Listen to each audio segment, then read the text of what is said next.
Então, vamos começar aqui com o Itaú, né?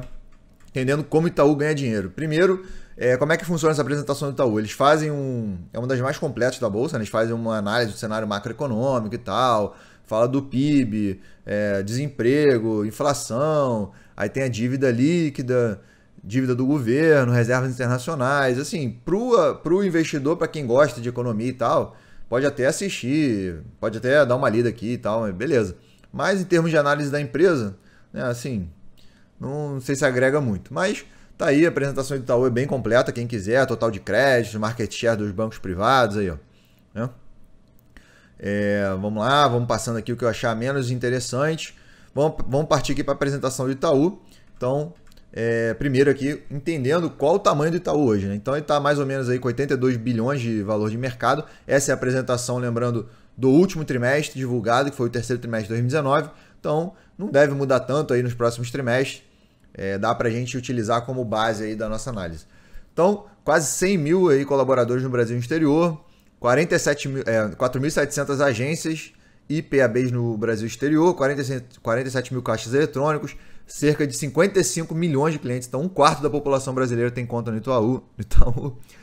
Empresa multinacional e tal, importante provedor de crédito, alguns prêmios aí que ela reconheceu. Aqui no mapinha embaixo tem os pontos que ele tem presença. Então tá lá Estados Unidos, México, América Latina bem forte, alguns países da Europa também, e na Ásia, inclusive o Japão lá, tem alguma participação.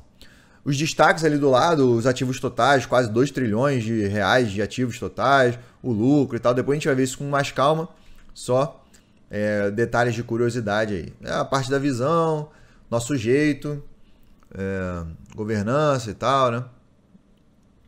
Tem aí, ó, Caimã também lá, ó, Bahamas. Tem Private Bank, Asset lá nas Ilhas Caimã. No México, no Brasil também, tem a parte de Asset. Então é mais um banquinho aí com sede nas Ilhas... com participação nas Ilhas Caimã, né? Deve ser uma beleza. Tem agência lá. Casa Moreira Salles, 1924. A fundação do Itaú foi em 1943. E aí, alguns acontecimentos ao longo desses anos, que foi lá a compra do Unibanco em 2008, né, a fusão lá com o Itaú em 2008, algumas parcerias ao longo desse tempo, como Ipiranga, né, se você quiser emitir cartões de Ipiranga, Hipercard ou Walmart, o Itaú tem algumas parcerias com eles. Que mais aqui? Grupo Pão de Açúcar também, cartão, né, e alguma construtora ali, alguns outros bancos. No caso histórico de aquisições, ele fez a aquisição de 50% da rede, a gente viu na última live das maquininhas, quem não viu, dá uma olhada lá. Teve essa parte dos ativos do Citigroup, Uruguai e também do Varejo do Brasil, comprou a Credit Card, que mais? Comprou a XP, participação minoritária de 49%, mas quase majoritária, né? Aquisição de participação minoritária no Itaú BMG Consignado, algumas parcerias com Carrefour, Connect Car, Porto Seguro. Então, você vê que o Itaú é gigante, né? Parceria com grandes empresas e comprou também, né, grandes empresas aí que hoje fazem parte do nosso dia a dia, como Credit Car, Rede, Connect Car, Porto Seguro, né? Em termos de governança, a gente vê aqui a parte de free float da empresa. Então, tem lá a parte da IUPAR, que tem 51%. Na verdade, o Itaú Unibanco também é uma holding, assim como o Itaúsa, né? Então, ele detém participações em outras empresas, mas quem detém mais de 50% das ações ON do Itaú Unibanco Holding é a IUPAR. Então, tem lá 51,7% das ações ON, que é quem manda na empresa. Então, se você for comprar ações do Itaú, tem a mesma ação que o pessoal da IUPAR, que é YouTube 3. E também tem Itaúsa com 39% de ON. E também a parte de free float lá, 52% de free float total no resto na bolsa. Tá? Então, do total de ações do Itaú, incluindo ON e PN, você vê que 26% está na mão da IUPAR, sendo que ela detém maior quantidade de ON, então é quem manda. 20% mais ou menos na mão da Itaúsa e 52% no mercado. Então tem lá 39% de estrangeiros, na B3, na NISE 28% e também brasileiros 33%. Deixa eu só dar um pause aqui. Foi? E aí tem controle familiar, né? Visão de longo prazo, tem que saber disso. Base de acionista pulverizada, mais 50% de free float, isso é excelente, né? O free float total. Então ele tem um free float menor na ON, mas tem liquidez mais do que suficiente para a maioria dos pequenos investidores que desejam ser sócios do Itaú. Então não tem preocupação nenhuma, pode ficar tranquilo aí. Deixa eu ver se vai travar de novo aqui, deixa eu só sair e voltar do meu celular para ver se ele vai travar de novo. Bom, espero que não. Governança, aí tem controle familiar, gestão profissional, criação de valor e tal, né? Tá alinhada. Aí aqui a parte aí dos membros, né? Então co-presidente Pedro Moreira Salles, Roberto Egídio Setúbal, então são as duas famílias aí que comandam o Itaú hoje, tá? Na parte do conselho de administração, comitê executivo, tem lá o presidente executivo, Cândido Botelho Bracher no momento, isso pode mudar no futuro, né? Não sei quando você está assistindo esse vídeo. Mas tem a parte de diretoria, com grandes empresas, médias, agências, cartões, rede, imobiliário, tem uma porrada de diretoria, né? Então, esse slide é interessante até para a gente parar aqui e analisar na questão de você se tornar sócio de empresas estatais.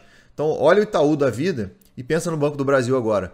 Quem manda aí, né, na parte do presidente, do CEO, dos diretores, dos membros do conselho, quem manda lá é praticamente o governo, né, a União Federal. Secretaria do Tesouro também.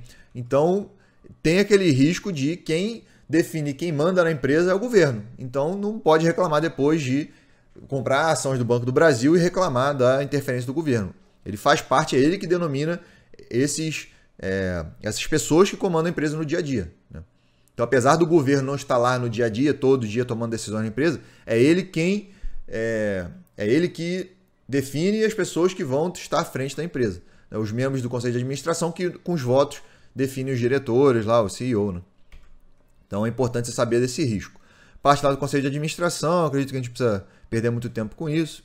Então, tem vários comitês. Vamos passando aqui. Modelo de risco, nível de risco. Para quem se interessar depois, pessoal, todos os links estão aqui na descrição do vídeo, tá? Todas as apresentações, deixei aqui embaixo para vocês conferirem.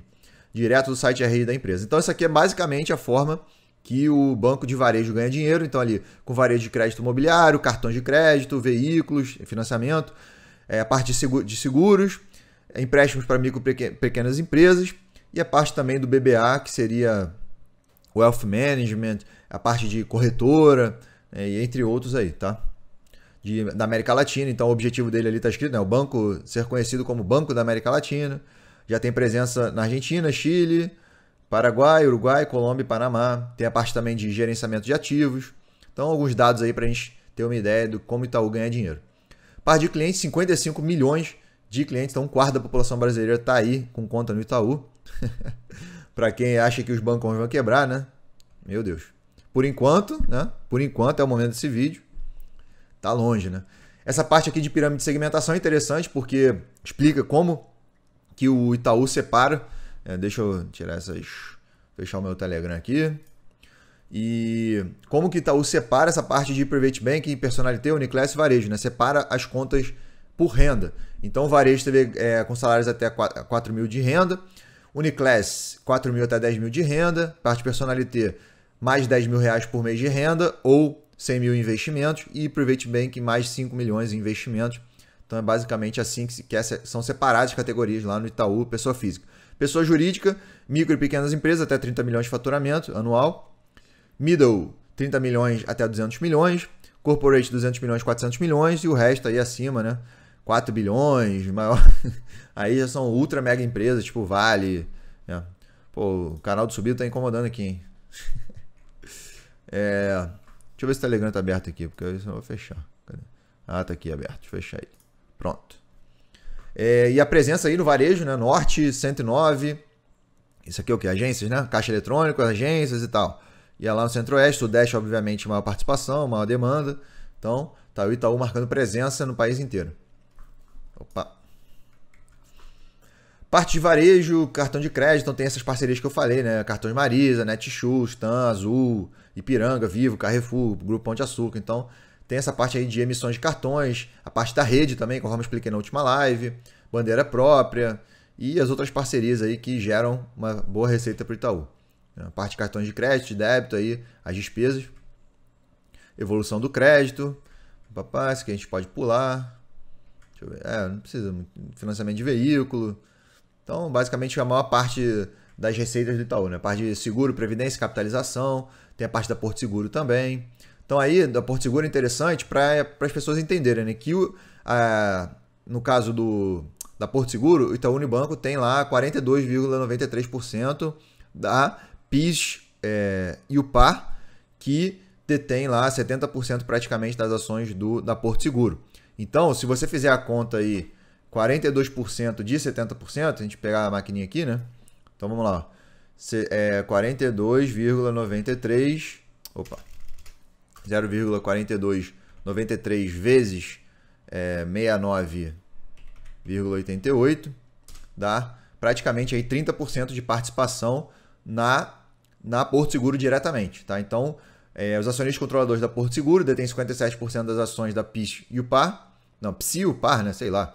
PS e o PAR, pronto, PS e o PAR, que detém 70% da Porto Seguro. E o resto está no mercado lá, o que é o free float da Porto Seguro aqui. Tá? Então, basicamente, diretamente do Itaú, ele detém 30% de participação na Porto Seguro neste momento. Ok? Então, é assim que funciona nesse momento a Porto Seguro.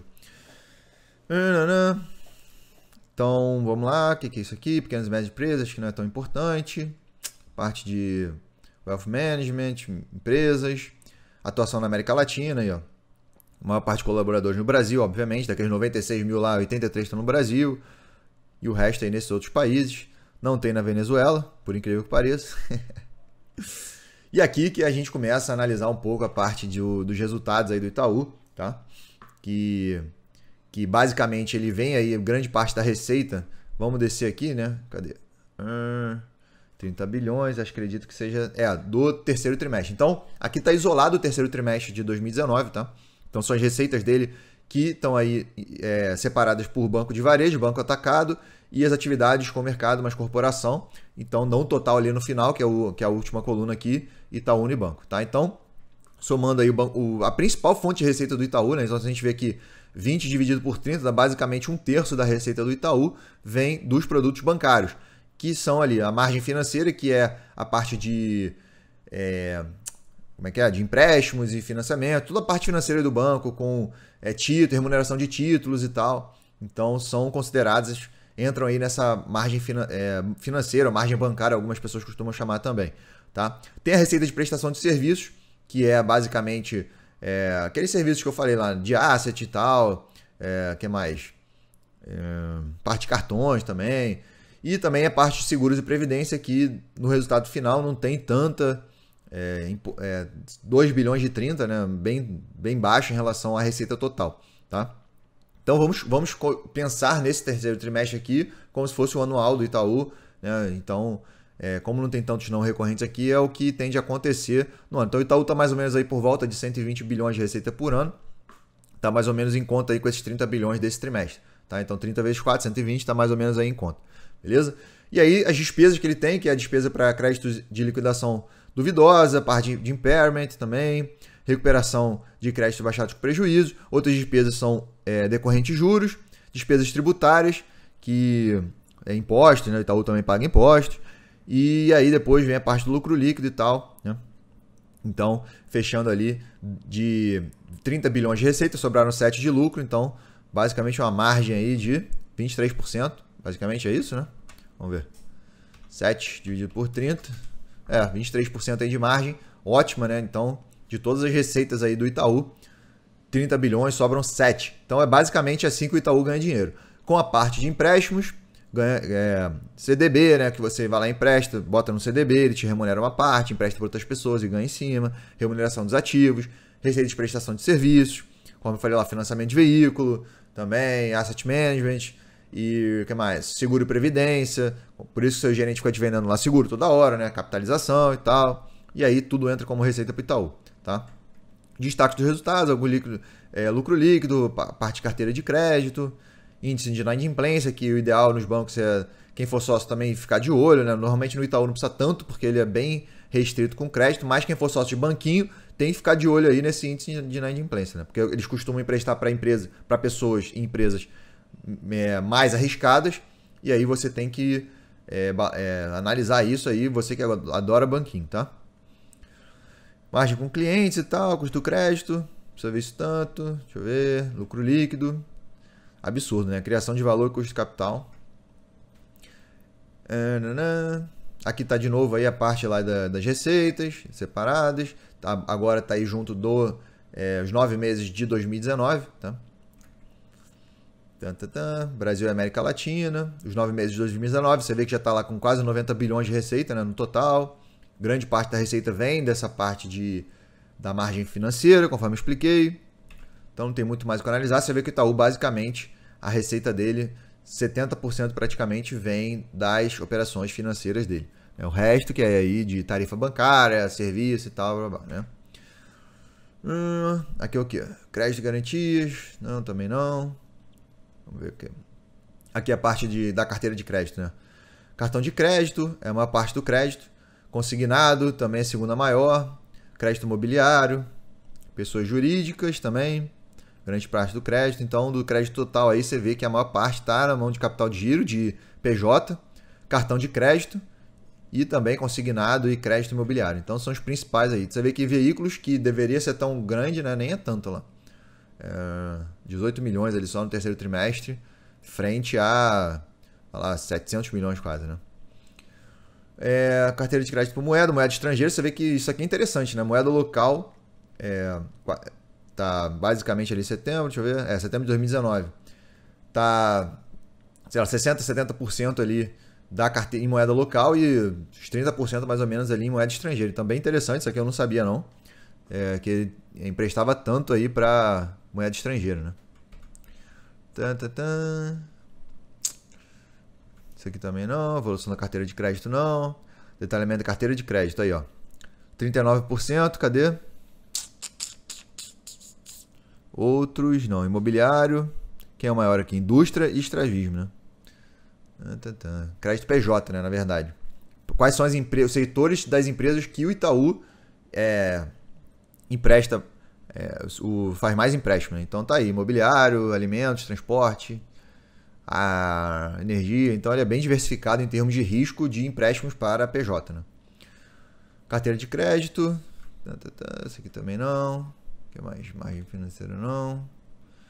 Isso aqui é o PDD, né? Também tem que ficar de olho. Então deu uma aumentada lá na época da crise, né? Lá o quarto trimestre de 2015 e primeiro trimestre de 2016, o custo do crédito deu uma aumentada.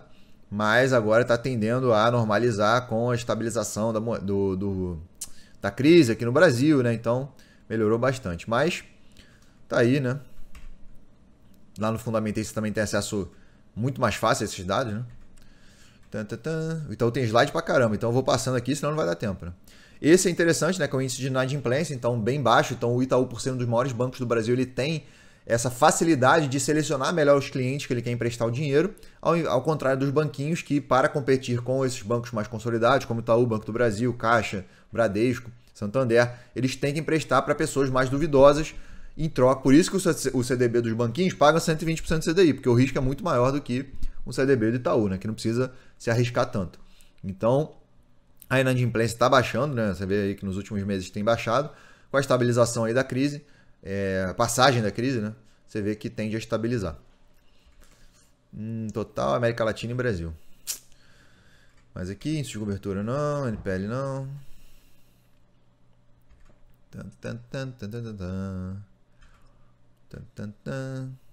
Aqui, ó, receita de prestação de serviços, né? Resultado de seguros de previdência. Então, cartão de crédito e débito entra também nessa prestação de serviços. Parte de adquirência, aquela rede, administração de recursos. Então, a administração de recursos está escrito aqui embaixo. Ó. Considera receita de administração de fundos e receita de administração de consórcios. Resultado de seguros inclui receita de seguros, previdência e capitalização após despesas com sinistros e de comercialização. Tá? Então, basicamente, são essas receitas que estão mostradas aqui nesse slide. Varejo, lá a parte da rede, né? Aqui, ó, credenciamento e adquirência. Então, quem for sócio da Cielo e do Itaú já tem aí praticamente 70% de market share, né? Conforme eu expliquei lá na última live. Transações com débito, transações com cartões. Aqui, seguro e previdência, você vê que não é uma receita tão assim, 2 bilhões, né? Frente a 30 lá da receita do trimestre total, né? Não é tão relevante assim, mas né? 2 bilhões de receita tá muito bom, né? Previdência e tal, PGBL, VGBL é a maioria, né? Para quem não sabia. Então tem aí 158 bilhões de ativos aí praticamente em VGBL, 43 bilhões em PGBL e o resto dos tradicionais. As despesas com pessoal também, juros. Não influenciaram tanto assim, né? Aí teve um programa de desligamento voluntário recente, então adesão de cerca de 3.500 colaboradores, de um total de 7 mil elegíveis, despesas não recorrentes de 2,4 bilhões antes de impostos. Então teve um não recorrente no Itaú, para quem não sabia, nessa fase aí do terceiro trimestre de 2019. O número de colaboradores vem diminuindo um pouco, né, nos últimos anos, vem fazendo a limpa aí na carteira de colaboradores, diminuindo o custo, índice de eficiência e tal, balanço patrimonial, ativos totais. Você vê que os bancos eles têm muito títulos, né? Então, grande parte dos ativos do Itaú estão em cotas de PGBL e VGBL. Olha aí, ó. Cadê? Mix da carteira de crédito. Cadê? Aqui. Cotas de fundos imobiliários, títulos públicos do Brasil, então é o segundo maior. Títulos privados, títulos públicos de outros países e derivativos, então é assim que está a carteira basicamente de ativos aí do Itaú. Tá? Passivos, depósitos, funding, não. Prática de distribuição. Isso aqui é interessante também, né? Que a gente tinha visto nas outras lives. Então, a meta do Itaú é manter a prática de pagamento de dividendos e juros sobre capital próprio, mínimo de 35% do lucro líquido. Porém, retiramos o limite máximo anteriormente fixado em 45%. Então, ele pode distribuir até mais do que 45% se ele quiser, mas tem uma meta aí de 35%. Então, vamos dar uma olhadinha aqui no Fundamentei, quanto ele vem distribuindo. Vem nessa faixa aí nos últimos anos, não. 49% e tal, 48%, e nos últimos 2 anos aumentou bastante aí, né?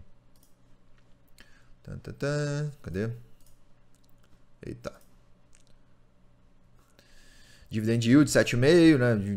22 bilhões de proventos pagos lá em 2018, 500 milhões aí de recompra de ações, então são dados espetaculares, não tem nem o que analisar aqui. Parte ratings, e aqui a parte interessante também, que é a estratégia digital do Itaú, né? Então ele está focando muito, então as expectativas dos clientes mudaram, eles demandam experiência de alta qualidade ao invés de somente produtos e serviços. Que bom que o Itaú entendeu isso, né? E os bancões, conforme eu falei, eles não estão parados em relação a essas mudanças digitais. Então todo mundo acha que o Banco Inter descobriu o ouro, mas não, né? Todos os bancos agora têm plataformas digitais, todo mundo faz tudo pelo aplicativo, abre conta. Então, assim, em termos de diferenciais, né, não tem tanto assim. Óbvio que algumas coisas são mais burocráticas nos bancões, mas que não são tanto nos banquinhos, mas aí, né, acredito que isso vai se resolver com o tempo. Estratégia digital, ó, escuta continuamente os clientes a obter seus... pegar os feedbacks dos clientes, né, de proativamente para antecipar necessidades, construir empatia, agir sistematicamente. O que realmente importa é ter o cliente no centro do que fazemos. Clichê, né? Clichê. Inovadores versus incubadores, desenvolvendo habilidades digitais, alavancagem, grande quantidade de dados, velocidade para ampliar nossa oferta digital, conhecimento aprofundado do cliente. Então, o Itaú tem uma grande base de dados, ele conhece muito bem o cliente dele, né? O que eles fazem, onde eles clicam e tal. Tem focado muito nessa parte de cloud dos últimos anos, aí, ó. Cresceu bastante. Olha lá, parte de Design Thinking em 2010 começou, depois comunidade de entrega, parte de inovação. A cloud começou mais ou menos em 2016, 2017. Aí começou a integrar, testando automação de testes usando inteligência artificial, com a grande base de dados que eles têm, né? Faz muito sentido. Modernização do legado, parte de CI/CD, são as tecnologias que ele usa, as metodologias, né? E aí estão aí mais velocidade para ampliar nossa oferta digital. Então estão aí, ó, tradicional, gerenciamento de projetos, então organização do time, pessoas mudam em cada novo projeto, times estáveis trabalhando de forma coletiva, captura de valor meses, anos e agora em semanas, envolvimento do cliente depois da solução atingida e agora eles pegam feedbacks constantes, então, né, estão melhorando, estão evoluindo aí a parte de digital, tanto interna quanto externa. Os benefícios da monetização, redução do time to money, redução de custo e lock-in digital, redução do risco operacional, possibilitando o Open Bank. Então, arquitetura de processamentos batch, que seria lá a parte de tecnológica do Itaú, né? como ele trabalha com contabilidade, recebíveis e tal, a parte gerencial. E aí eles estão mudando aí, melhorando bastante, né? Nós estamos também contratando plataformas externas para acelerar a entrega de novas soluções, produtos, serviços, pagamentos, cartão de crédito, conta corrente. Então estão aí correndo atrás, né? Eles não estão parados, ó. Cloud, por que Cloud Computing é importante para nós? Redução do time money, modernização de aplicativos, eficiência de custos, redução do risco operacional e acesso a ferramentas de cloud públicas. Então, 2018, 50% dos benefícios financeiros dos projetos usam soluções de cloud. 2019, 70% dos projetos possuem soluções de cloud, pelo menos um provedor de cloud pública usado. Acesso a ferramentas que adicionam valor aos clientes. E até 2021, espera-se que a computação em cloud seja usada nas principais interfaces com os clientes. Multi-cloud em pelo menos 3 provedores. Então, multiplicou por 8 ali de 2017 para 2018. Né? Parte de desenvolvimento de operacionais, né? Incorporar práticas e tal, desenvolvimento. Parte de TI. Que é isso aqui? Cubo mais Itaú, o que mais? 1.000 residentes, 120 startups, 400 membros das startups, 70 projetos. Então, basicamente, isso aqui é o ecossistema de inovação, que eles chamam de Cubo, lá do Itaú. Então, basicamente, eles devem ficar focados aí 100% nas inovações tecnológicas, em aprimorar os processos do Itaú, investir em startups. Então, você vê que o banco não está parado. Enquanto vocês estão preocupados com os banquinhos, olha os bancões aí, né? Data Analysis, geração de valor, papapá. Isso aqui não interessa muito. Conhecimento profissional do cliente, que eu falei, aquela base de dados gigantesca. Parte de pessoas físicas, ó. Os clientes da Unibanco estão cada vez mais digitais, então você vê que a parte de crédito, comparando os 9 meses de 2017 com 2019, então está aumentando. A parte de investimentos, 40%, quase metade agora já faz digitalmente. Parte de pagamentos, 80%. E a parte de transferência também, deixa eu ver, transferência entre bancos e no segmento varejo. Então, transferência também, quase 100% das transferências hoje são feitas digitalmente, então quase ninguém mais vai na agência fazer transferência. A não ser que seja um valor enorme, que aí você tem que ir realmente na agência. Mas, no geral, no dia a dia, atende a maioria das pessoas. Você vê que o número de agências físicas está estabilizado e a parte da abertura de conta está cada vez maior. Então, pelo app abrir conta, você consegue já abrir conta digitalmente, igual os banquinhos. Então, na teoria, não tem diferença nenhuma, né? Então, o Itaú está meio que estabilizando o número de agências, não está abrindo mais e está focado bastante no digital agora. Né? Ali, a quantidade do uso de pessoas físicas utilizando os canais digitais aumentou bastante, de empresas um pouquinho só. O que mais aqui? Operações digitais no produto bancário varejo. 32% da agência digital e agência física 68%. Então são cada vez mais digitais, né? Não tem que falar.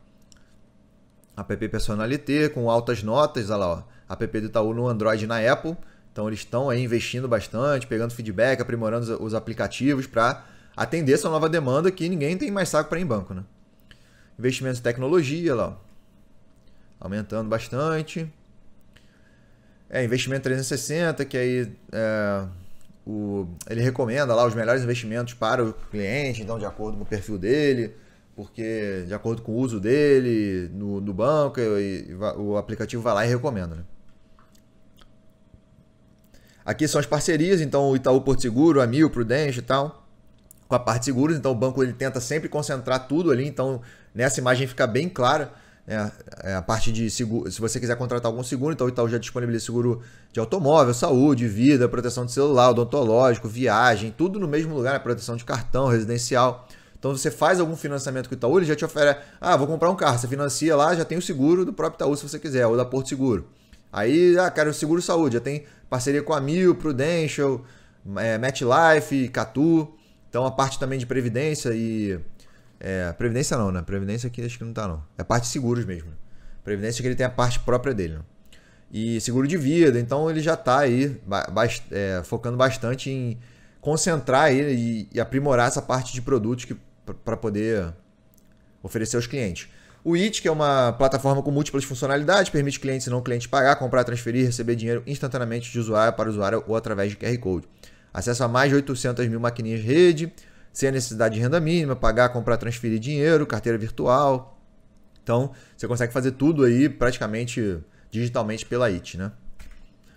A parte de valorização das ações no mercado de capitais, então tá aí o laranja, o Itaú, com reinvestimento de dividendos. O azul, Itaú, sem reinvestimento de dividendos. Você vê que bateu de lavada aí o CDI no longo prazo, desde 2008 praticamente.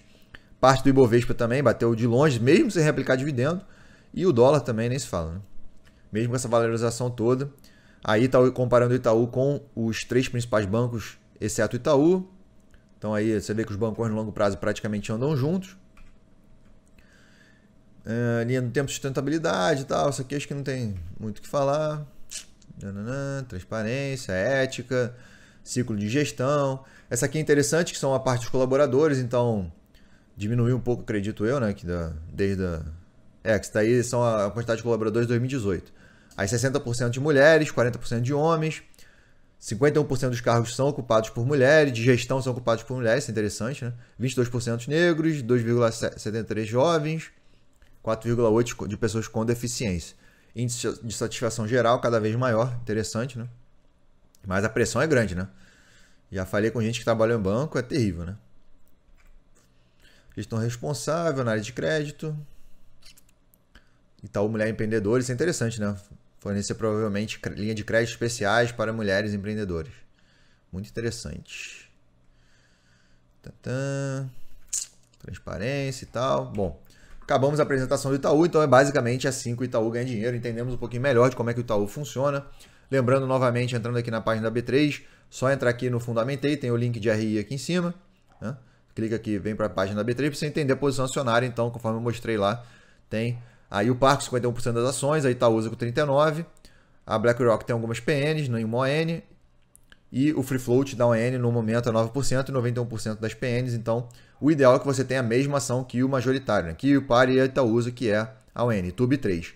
Mas, né, devido à solidez, tanto Itaú, Bradesco ou Itaúsa, caso você queira comprar PN, não tem problema. Mas só para quem quiser muita liquidez, quem for aplicar 1 milhão de uma vez, é óbvio que é melhor comprar PN. Mas quem vai fazer aporte mensal, 500 mil reais por mês, 500 ou 1.000 reais, falando rápido assim vai embora, 500 mil por mês não, né? 500 reais, 1.000 reais, 2.000 por mês, aí já tem liquidez na ON, já vale a pena aí, beleza?